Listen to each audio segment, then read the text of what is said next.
25.000 insan qanına qəltan edildi. Adamları təndirə atıb üstündə çörək pişirdilər. Ayaqlarını nallayıb qaçmağa məcbur elədilər. Hörgüyə hörüb sementlədilər. Bu izlədiyiniz kadrlardakı insanların çoxunu dara çəkdilər. Dara çəkilənlərin arasında az yaşlı uşaqlar da vardı.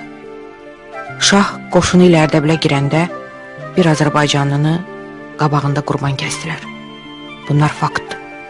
Bunlar tarixdir. Ümidlə, kitabla, qələmlə bir xalqa yaşamaq öyrədə bilməzsən, ölməyi öyrədə bilməsən. Ərk qalasında 18 zabit ölənəcən döyüşdülər. Bu oğulların içində bir oğul var. Edam olunanda 28 yaşı varmış. Azərbaycanın baş prokuroru Firidun İbrahimi. Bir vaxtlar oxuduğumuz Gələcək Gün romanının qəhrəmanı. Xalqa